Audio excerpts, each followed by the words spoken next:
여러분 반갑습니다. 김덕기입니다. 자, 이번 시간에는요, 집단 심리상담의 이론 강의 출발해 보겠습니다. 보통 강의가 한 30분 정도 내외 소요가 되는데 30분 정도 강의 듣고 3문제에서 5문제 맞췄다. 정말 땡큐입니다. 하늘의 영광, 땅의 축복, 할렐루야! 그렇습니다. 이런 시간 갖는 겁니다. 그래서 여러분 강의 자주 들으십시오. 집단 상담 간단하죠. 집단에서 하는 겁니다. 개인 상담이 아닙니다. 그래서 집단적 접근 방법이다. 너무 쉽잖아요. 이걸 뭘 공부해요. 근데 여기서 이제 세부적인 거 뭐냐? 집단 상담의 장점, 단점이다. 이거 시험에 잘 나옵니다. 집단 상담은 뭐예요? 경제적이죠. 시간과 경제적 집단으로 하는 거니까요. 타인과 상호 교류할 수 있다. 쭉쭉 나옵니다. 사회성과 리더십을 기를 수 있다. 여기가 포인트입니다. 직업 성숙도가 낮은 사람들에게 적합하다라고 나왔습니다. 직업 성숙도 무슨 말이냐면요. 직업 성숙도라고도 하고 진로 성숙도예요. 진로 성숙도가 높아요. 그러면 집단 상담 할 게 없죠. 다 아는데 뭐 하러 하겠습니까? 그러니까 직업 성숙도, 진로 성숙도, 뭔가 좀 배워야 돼요. 잘 모르겠어요. 이런 사람들한테 집단 상담이 필요하다. 문항에 직업 성숙도, 진로 성숙도가 낮은 사람에게 적합하다라고 나오면 이건 아닌 것 같지라고 또 헷갈릴 수 있습니다. 그래서 이런 거 포인트 찝으시면 될 것 같아요. 집단 상담의 단점이 나오죠. 모든 구성원에게 만족을 주기가 힘들죠. 집단이니까요. 또 심리적으로 준비가 되기 전에 자기 마음을 털어놓아야 되니까 집단 압력을 받을 수 있다. 그래서 집단 압력. 예를 들면 지금 아직 친밀하지 않은데 노래해 그러면 아주 미치는 거죠. 노래하기 싫은데 노래해. 집단 압력을 받을 수 있다라고 하고요. 비밀 유지가 어렵다. 다 집단에서 모여서 대화니까요. 까발리는 거니까요. 또 시간적 문제별로 집단을 구성하기가 쉽지 않다. 그렇겠죠. 이런 내용들 보시면 될 것 같습니다. 집단의 크기 이게 시험이 잘 납니다. 6명에서 10명, 그래서 8명 내외다. 8명 내외 60명. 너무 많으면 안 된다라고 보면 됩니다. 그리고 아동은 남녀를 따로 모집하는 것이 좋다. 아동들요. 청소년은 남녀가 섞인 집단이 좋다. 왜? 이성에 대한 관심이 많으니까요. 학생, 또래 집단은 구성하는 것이 편안해야 한다. 또래 집단으로 학생. 성인, 다양한 연령층으로. 그러니까 다양한 연령층이면 성인이고요. 또래 집단 나오면 학생이고요. 남녀가 섞였다 청소년, 남녀를 따로 모집한다 아동. 그래서 요거 시험에 잘 나옵니다. 포인트 잡아두시고요. 여기서 또 하나 뒤에 나오겠지만요. 설명을 드리면 집단이 많아졌어요. 8명이 정상인데 집단이 많을 때는 리더를 한 명만 하는 게 아니라 리더를 2-3명 정도 더 늘릴 수 있다. 그래서 리더는 2-3명 정도 더 늘릴 수 있다. 리더는 한 명이어야 한다. 이렇게 나와 꼬셔요. 아니다. 2-3명 늘릴 수 있다. 또 이성은 서로 남자 여자 이렇게 서로 남성과 여성으로 따로 하는 게 좋다 이렇게 나옵니다. 그러면 충돌돼요. 따로 하는 게 좋은 게 아니라 함께 하는 게 좋다. 이런 식 포인트 잡으시면 될 것 같아요. 집단의 크기가 너무 큰 경우, 너무 크면 마찬가지죠. 집단의 리더를 2-3명 할 수 있다. 이런 내용입니다.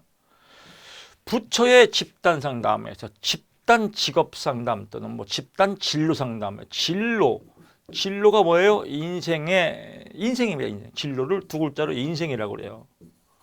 진로를 2글자로 뭐라고 그래요? 소주 이러면 안 됩니다. 인생. 한 글자로는 뭐예요? 한 글자로는 삶. 우리의 삶을 진로라고 그래요. 진로를 한 글자로 뭐라고 그래요? 술 이러면 안 돼요. 술이 아니라 진로는 삶이다. 이 진로, 삶, 인생의 삶 속에 뭐가 있어요? 중요한 직업이 있겠죠. 그래서 진로와 같은 맥락의 작은 범위는 직업이라고 한다. 이 진로 직업 상담에 유명한 사람이 부처예요. 부처. 그래서 부처 핸섬. 그래서 집단 상담할 때 탐색을 한다. 집단원들을 탐색하고 또 자기 지식과 직업 세계를 연결해서 맞는 걸로 전환한다. 그래서 전환. 또 이제 올바르게 행동한다. 그래서 부처가 탐전행을 타고 인도로 갔다. 탐색, 전환, 행동, 탐전행, 부처. 그중에 탐색 단계가 4가지예요. 자기 개방. 나는 이러이러한 사람입니다. 흥미와 적성에 대한 탐색, 측정. 저의 흥미는 이렇고 흥미는 좋아하는 거예요. 적성은 능력이에요. 내가 좋아하는 건 이러고 내 적성은 이런 겁니다. 탐색하고 탐색 결과에 대해서 집단원끼리 피드백을 한 다음에 불일치를 해결한다. 이 4가지입니다. 그래서 다음 중 부처의 탐색 단계의 활동이 아닌 것은 1번 자기 개방, 2번 흥미와 적성에 대한 탐색, 3번 탐색 결과에 대한 피드백, 4번 불일치 해결, 5번 떡볶이 먹기. 그러면 떡볶이 먹기가 아니겠죠. 그래서 이런 것들은 심화학습이에요. 그래서 보통 상담 심리에서 문제가 잘 나오는 문제거든요. 그러니까 이런 거 느닷없이 나오면 당황하잖아요. 그래서 부처의 집단 직업 상담에서의 탐색 단계의 역할이 아닌 것은 한 번 더 갑니다. 자기 개방, 흥미와 적성에 대한 탐색, 탐색 결과에 대해서 피드백, 또 이 피드백한 걸 바탕으로 흥미와 적성에 대한 불일치를 해결한다. 떡볶이 먹기는 아니다라고 보시면 될 것 같습니다.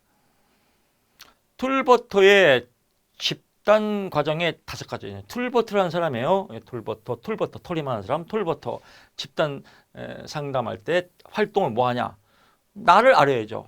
그래서 자기 탐색하고 또 집단원끼리 상호작용하고 또 개인적인 정보를 검토한 다음에 직업적 정보를 검토하고 그다음에 의사결정한다. 그래서 요거는 순서를 외우세요. 자기 탐색이 1번 상호작용, 개인적, 직업적, 의사결정. 그래서 이 순서만 보면 너무 깊이 가면 안 됩니다.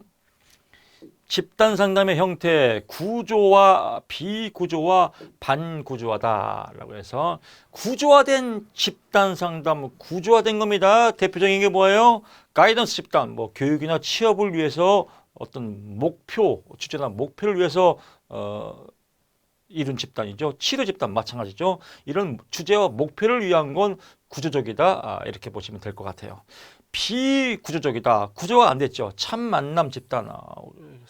특정 주제를 갖기보다는 참가자들이 자연스럽게 떠오르는 감정, 느낌을 요가 모임에서 우리 느낌을 얘기해봐요. 이런 거 참 만남 집단. 반구조화된 집단 상담. 반구조는 뭐예요? 가장 대표적인 게 자주 집단이에요. 이게 시험 잘 나옵니다. 자주 집단 AA 모임, 단도박회, 암환자 가족회. 그래서 우리 이겨냅시다. 그래서 우리 으쌰 이겨냅시다. 힘을 우리 갖고 이겨냅시다 라고 하는 게 자주 집단. 자주 집단은 반구조화다. 이런 거 헷갈릴 수 있어요. 자주 집단은 반구조화, 참 만남 집단은 비구조화, 또 가이던스 치료 집단은 구조화. 이렇게 여러분들 포인트 잡으시면 좋을 것 같습니다. 시험에 잘 출제될 수 있습니다. 목표 설정 간단해요. 목표 설정은 잘 해야겠죠. 목표 설정에서 시험 문제가 나온다면 이겁니다. 그래서 목표는 바람직한 목표는 구체적이어야 한다. 목표는 실현 가능해야 된다. 목표는 내담자가 원하고 바라는 것이어야 한다. 목표는 상담자의 기술과 양립 가능해야 한다. 그러니까 상담자의 능력과 함께해야 된다라고 하는 거죠. 거꾸로 가면 목표는 상담자가 능력이 없더라도 최선을 다한다. 안 된다. 목표는 상담자가 주관해서 정한다. 안 된다. 목표는 추상적으로 가져야 한다. 안 된다. 목표는 구체적이 아니라 뭐예요? 큰 틀에서 정한다. 안 된다. 그래서 이 중에서 구체적으로 정한다. 이게 시험에 잘 출제가 됩니다. 간단하죠. 진로 시간 전망. 진로 시간 전망은 목표를 설정하기 위해서 만든 겁니다. 미래에 대해서 포인트를 잡는 겁니다. 여러분 만약에 시험이 D-Day 10일이다. 벌써 이 D-Day 10일만 써도 울렁증 있죠. 울렁증. 홍길동 D-Day 10일. 옛날에 저도 도서관에서 이런 거 많이 써놨습니다. 막 D-Day 뭐 100일, D-Day 90일. 이런 거 왜 쓰나요? 목표를 인식하기 위해서 그래요. 이제 100일을 남았구나. 뭐 옛날에는 100일쯤 먹고 막 그랬지 않습니까? 그래서 미래의 목표를 현실적으로 땡겨오는 거예요. 현실적으로 인식하기 위해서. 미래의 현재와 행동을 미래의 결과 연계시키기 위해서 이런 거 한다. 이걸 이제 우리가 변별성이라고 그래요. 미래의 시점을 현실로 땡겨오는 거 변별성이다라고 하고요. 어떻게 땡겨와요? 긍정적인 태도, 낙관적인 나는 합격할 거야 이런 낙관적으로 땡겨오는 걸 우리가 방향성이라고 그래요. 낙관적 방향성. 그 다음에 나는 합격할 수 있어. 미래와 현실을 연결하는 거 이걸 통합성이라고 하죠.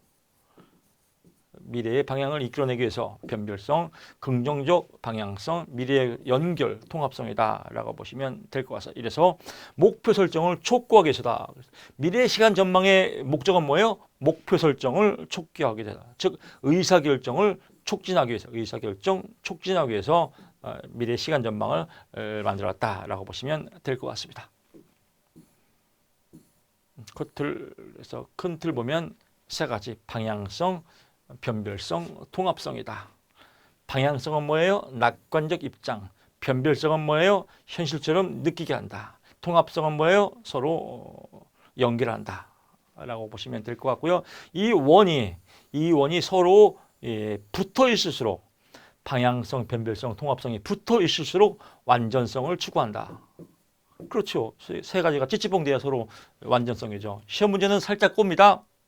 방향성, 변별성, 통합성, 즉 코틀의 시간 전망 이론에서의 원은 서로 떨어져 있어야 완전성을 의미한다 이렇게 나옵니다. 꼬시는 거죠. 웃기지 마라. 천만의 말씀 만만의 꽃가기. 원이 붙어 있어야 완전성이다 라고 보시면 될 것 같습니다. 원의 상대적 배치는 뭐 쭉 나오면 볼 거 없습니다. 인지적 명확성의 사정. 인지가 뭐예요? 대가리.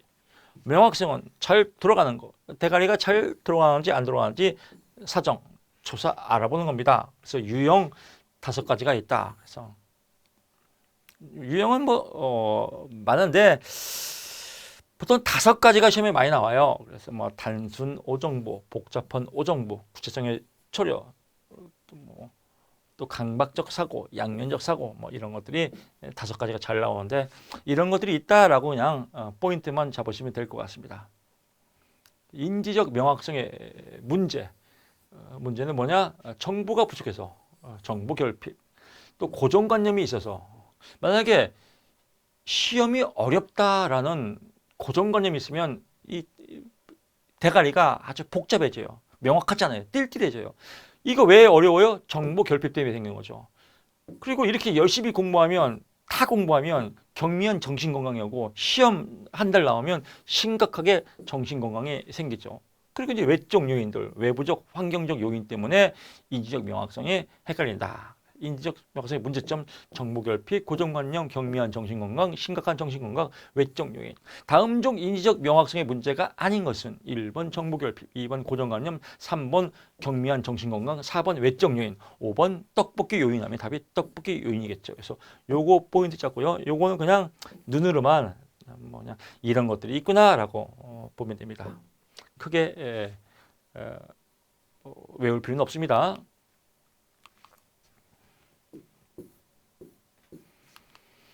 상담의 기본 방법 이건 필수로 나오죠. 그래서 공감해 주는 거예요. 그래서 내면적 감정에 대해서 반영하는 거. 내면적 감정에 대해서 반영하는 것으로 내담자의 감정을 이해하고 수용하는 거 공감이다. 반영은 뭐예요?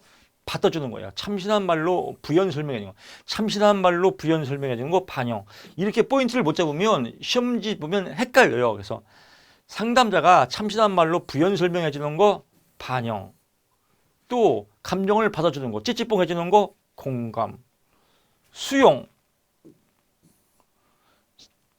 내담자의 이야기에 집중하는 거. 그래서 내담자의 이야기에 집중한다. 수용. 그러면 내담자 이야기를 집중하는 거 이게 반영인가? 이야기를 집중해? 이것도 공감 아닌가? 막 이렇게 헷갈려요. 그래서 공감은 감정을 받아주는 거. 반영은 참신한 말로 부연 설명해 주는 거. 이야기에 집중하는 건 수용. 구조화는 뭐예요? 구조화. 집 질 때 뼈대 만드는 뼈대 만들고 밑에다가 지압하고 상담의 구조화, 공부의 구조화. 처음에 어떻게 공부할까? 제가 여러 번 말씀드리잖아요. 상담 공부의 구조화. 처음에는 기출 문제 많이 풀어보세요. 기출의 핵심입니다. 그 다음에 이론서 훑어보세요. 이런 걸 알려주는 걸 구조화라고 그래요. 그래서 상담 초기에 이루어진다라고 보시면 돼요. 상담 초기에 미리 이렇게 뭐 상담은 시간은 어떻게 진행되며 비용은 얼마이고 언제까지 하고 이런 뼈대를 잡아주는 걸 구조화라고 한다. 상담 초기에 이루어진다. 시험에 잘 나옵니다. 구조화는 상담 초기에 이루어져야 한다라고 보면 될 것 같고요. 환원, 재준술도 시험에 잘 나옵니다. 상담자가 내담자의 이야기를 듣고 나서 상담자가 자신의 표현 양식으로 받아주는 걸 뭐라 그래요? 환원. 그래서 참신한 말로 하는 건 뭐라고 했어요? 반영이다. 상담자 자신의 표현 방법은 환원이다. 이런 것들 헷갈리면 안 됩니다. 그래서 포인트 잡죠. 잘 듣는 거 경청이죠. 명료화, 간단하게 해주는 겁니다. 그래서 이것도 시험에 잘 나옵니다. 분명하게 밝히고 왜 분명하게 발표요? 명료화시킬 거예요. 분명 나오면 명료화. 직면은 나 뜨겁게 하는 거예요. 나 뜨겁게 질문하는 거예요. 얼굴 보니까 떨고 있는데요. 좀 떨고 있네. 막 이렇게. 그러면 내담자가 아주 불쾌할 수 있죠. 그래서 예를 들면 주식하지 마세요. 하지 말라고 했지 않습니까? 그래서 이렇게 막 왜 주식하고 있어요? 주식 계좌 해지하세요. 뭐 이렇게 얘기하는 걸 직면. 주식 자꾸 하면 중독된다니까요. 중독되면 죽을 수 있어요. 뭐 이렇게 상담하는 걸 직면이라고 한다. 처음부터 이러면 네가 뭔데 하지 말라고 그래. 이렇게 하면 또 감정 충돌이 돼요. 그래서 직면은 상담 초기에 하면 안 된다. 어느 정도 라포 형성이 될 때 사용하는 거다. 직면은 상담 초기에 실시한다. 그러면 땡이죠.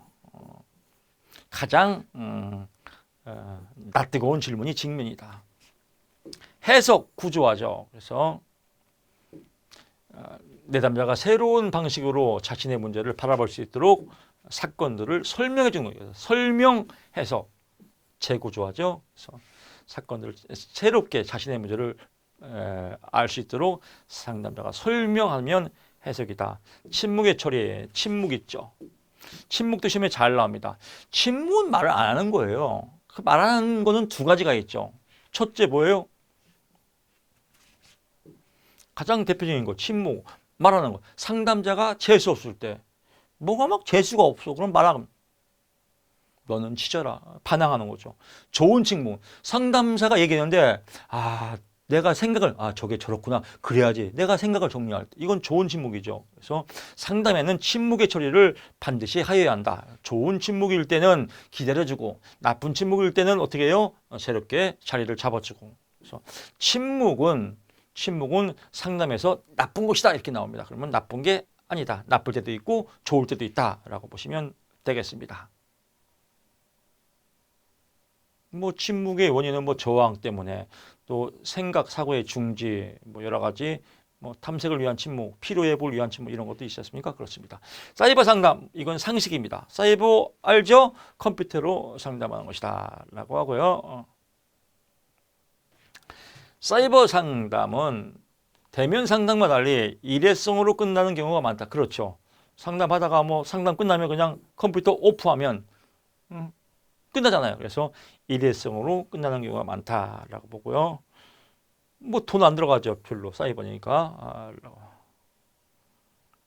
보시고요.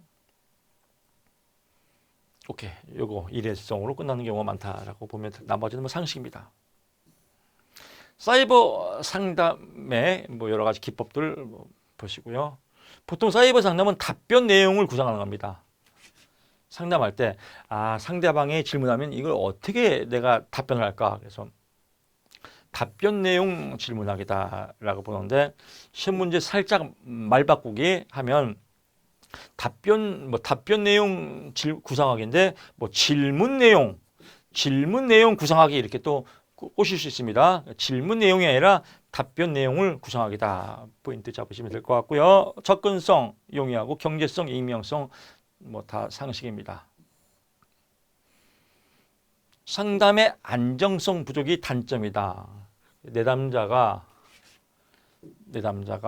언제든지 상담을 중단해 버릴 수 있다. 그래서 다음 중 사이버 상담의 장점으로 나오면 내담자가 언제든지 상담을 중단할 수 있다. 이거는 장점이 아니죠. 이건 단점이에요. 그래서 이것도 포인트 잘 잡아요. 언뜻 보면 내담자가 언제든지 상담을 중단할 수 있고 중단하면 편리하겠지. 이게 장점 아니요? 아니에요. 상담을 중단할 수 있다는 단점이다라고 보시면 될 것 같고요. 내담자의 정보의 제한성, 사이버니까 옷차림, 매너 이런 거 잘 모르겠죠. 그렇습니다. 상담사의 자질 어쩌고 좋은 내용이 다 답입니다. 읽어보시면 될 것 같고요. 해결 중심 이론 시험에 잘 나오죠. 해결 중심 가족 치료다. 그래서 해결 중심 가족 치료하면 뭐가 떠올라요? 기적 질문, 대처 질문 이런 거 시험에 꼭 나옵니다. 근데 이 모델은 1970년대 이거 몰라도 돼요. MRI 쭉 이거 몰라도 돼요. 드세이죠. 드세요. 어떤 사람은 SHA 이런 거. 부인이 김인수구나, 김인수. 이런 거, 우리 여기든요. 청소년 상담사 논문 쓰는 시간이 아니에요. 그냥 합격만 하면 돼요. 답을 맞추는 게임이에요. 답만 맞추면 돼요. 김인수 씨 안 나와요. 해결 중심에서 부인 이름은 뭘까? 김인수. 안 나와요. 그러니까 이런 거 그냥 넘어가고요. 해결 중심에 나올 수 있는 건 이런 거죠. 해결 중심의 큰 틀은 거죠. 병리적인 것 대신에 건강한 것에 건강한 것. 주로 이제 감정의 호소가 많아요. 해결 중심은요. 내담자의 강점, 자원, 이런 심리적 이런 것들이 포인트다. 병리적 처음에는 이렇게 꼬시겠죠. 해결 중심의 원리는 병리적인 것을 강조하였다. 웃기지 마라. 병리적인 것 대신에 건강한 것에 초점을 맞췄다. 건강한 거예요. 심리 건강, 웃음 치료 이런 것들 보면 그러니까 탈이론적이고 비규범적이고 이렇다. 감정의 호소가 많다. 이거 시험에 잘 나옵니다. 현재에 초점을 맞추고 미래지향적이다. 미래지향적이다. 해결 중심이다. 변화는 불가피하다. 인생이니까요. 이런 거다라고 하고요. 1단계 라포 형성이고요. 2단계 목표 설정. 목표 설정. 여기서 포인트 잡으면 해결 중심의 목표 설정은요. 해결 중심의 목표 설정은 이게 또 왜 잘 안 움직이죠? 좋습니다. 해결 중심 상담의 목표 설정은 내담자에게 중요한 것이어야 한다. 이건 당연하고 이게 포인트입니다. 작은 것으로 삼는다. 작은 것으로 삼는다. 목표 설정은 작은 것, 구체적이어야 한다. 작은 것. 시험에 이렇게 꼬십니다. 목표 설정은 큰 틀로 잡는다. 큰 것으로 잡는다. 그러면 뭔가 그럴듯해요. 큰 것, 큰 틀이 아니라 작은 것으로 잡는다. 구체적이어야 한다. 그래서 이것도 목표 설정하고 찌찌뽕하는 거죠. 해결 중심하고 문제를 없애기보다는 원하는 것을 시작하는 것이다. 그래서 보통 감정을 이렇게 순화시키는 게 해결 중심입니다. 해결 중심의 키워드는 문제를 없애는 것이다. 이렇게 하면 틀린 답입니다. 라고 보시면 될 것 같고요. 이제 질문이죠. 이제 해결 중심. 어떻게 해결할 것인가?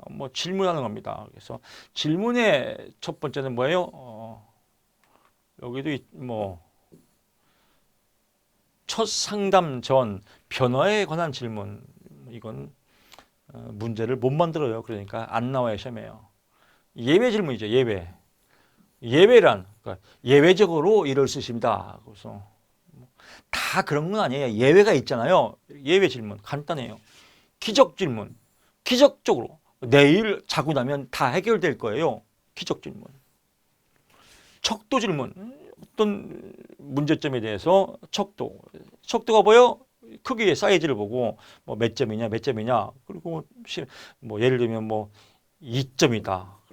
그러면 7점까지 올라갈 수 있잖아요. 이렇게 또 1점.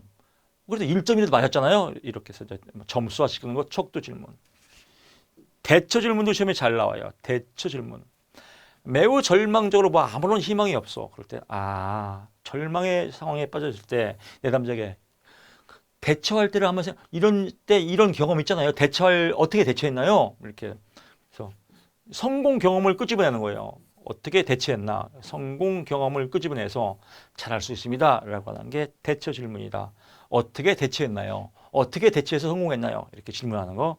그래서 절망적일 때 쓰는 거 대처 질문이다. 찌찌뽕. 포인트만 잡으시면 되고요. 관계성 질문은 말 그대로 대인관계예요. 그래서 내담자와 중요한 관계에 있는 사람에 대해서는 어떤 관계가 이루어지는지 이건 쉬운 거고요. 악몽 질문 뭐 이런 것 쪽인데 시험 잘 안 나옵니다.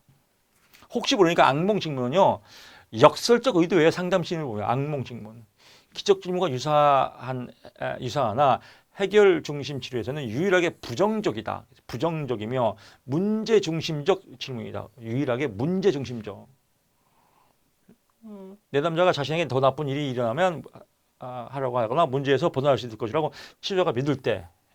예. 또 예를 들어 주식 계속하고 있어. 주식하면 망한다니까요. 잘못하면 죽어요. 곧 망한다니까. 이게 악몽 질문이요. 라고 보시면 될 것 같고요. 메시지 작성과 전달에서 뭐 칭찬, 연결물, 과제가 있는데 여기서 포인트 과제는 이런 건 제가 이런 것들이 있다라고 하면 그냥 넘어가는 거예요. 왜냐하면 칭찬, 연결문, 과제 이런 거 갖고 이 세 가지 이 재료 갖고 문제를 못 만들어요. 출제자가 문제를 못 만들면 안 나오겠죠. 근데 이런 거 그냥 폭풍 흡입이야. 그냥 나오는 척척 외워. 메시지는 칭찬, 연결문, 과제. 이 문제도 못 만드는 걸 뭘 외우려고 그래요. 그래서 이런 건 볼 거 없고요. 그래서 제가 넘어가는 건 넘어가 주세요. 다만 과제, 내담자, 치료자 간의 관계 유형에 따라 결정하는데 고객형은 행동 과제를 부여하고 불평형은 관찰과 생각 과제를 부여하고 방문형은 칭찬과 초대를 한다. 포인트. 그래서 관찰과 생각 과제를 부여하는 건 불평형, 행동 과제를 부여하는 건 고객형, 칭찬과 초대를 하는 것은 방문형. 그래서 포인트 잡으시면 될 것 같습니다. 자, 이렇게 해서 이제 강의를 마쳤는데 크게 어려움 없죠? 이렇게 포인트만 딱딱 집어서 공부하면 여러분들 아주 재밌습니다. 저는 다음 시간에 여러분 또 찾아뵙겠습니다. 고맙습니다.